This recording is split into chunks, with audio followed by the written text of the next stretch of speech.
Once again, President Biden's energy crisis. We have met the enemy, and the enemy is us. Joining us now to talk about it, Alex Epstein, founder and CEO of the Center for Industrial Progress, and he's got a new book out, author of Fossil Future. Alex, you're Rick Perry's favorite analyst. I mean, on the air, he booked you for this show, which is very cool. Anyway. I appreciated that a lot. Yeah, no. Well, and he's a great man. So I've said at the top of the show, and I want to talk to you about it, my argument now is, all right, Putin has done a lot of bad things, don't get me wrong. But regarding energy, blaming Putin for high energy prices, his energy production is almost back to where it was pre-war. We are undersupplied oil. We are undersupplied gasoline because of the Biden attack on fossil fuels. I want to get your take. I mean, the numbers, Alex, are showing this right now. That's what's so stark. Yeah, I agree with you. I would just extend it to the rest of the free world. So what we've had for the last 15 plus years is a move against fossil fuel investment, fossil fuel production, fossil fuel transport. And now people are suddenly surprised that we have lower supply of fossil fuels than we want. But we have governments around the world committing to the rapid elimination of the fossil fuel industry. So that is the root cause of the problem.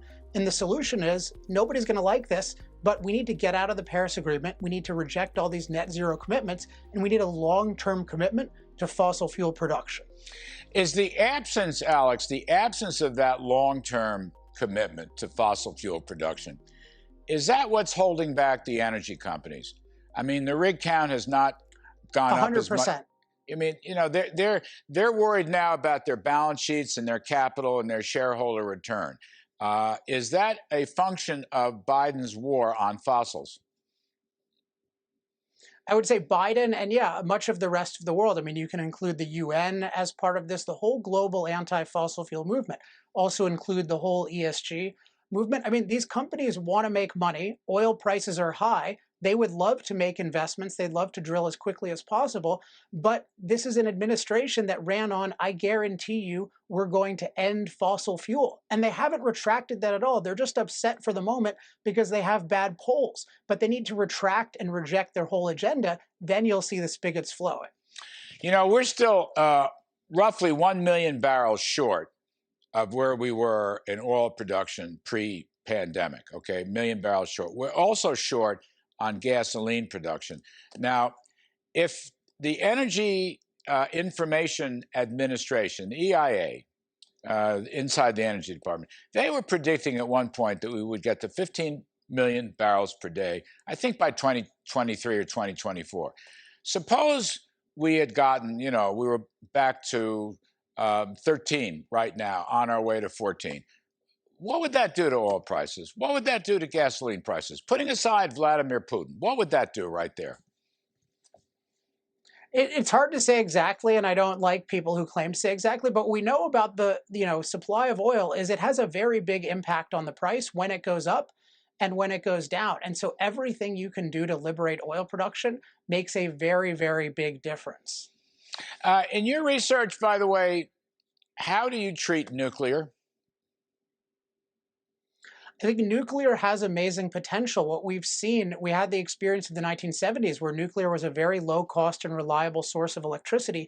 And yet what happened, the green movement virtually criminalized it to the point where it's about 10 times more expensive to try to make a nuclear plant today than it was in the 1970s. Why isn't it cheaper? Technology has evolved. The prices of the materials haven't gone up significantly. This stuff should be cheaper, but it's criminalized by the very people who claim to care about CO2 emissions. This is one point I think Secretary/Governor Perry got from my book. This is not a movement about carbon. It's a movement that believes that all human impact on Earth is evil, and that ultimately leads to opposing all forms of energy, opposing fossil fuels, opposing nuclear, opposing hydro, and also opposing mining, which is the entire basis for solar and wind, which require record amounts of mining. Yeah, so if they had their way, Alex, there would be no growth, complete stasis. I mean, that's the way I read this. The reverse. Yeah, I mean, they're anti-growth, period. I know they're anti-capitalism, but they don't want any progress, really. This is like a Dark Ages thing.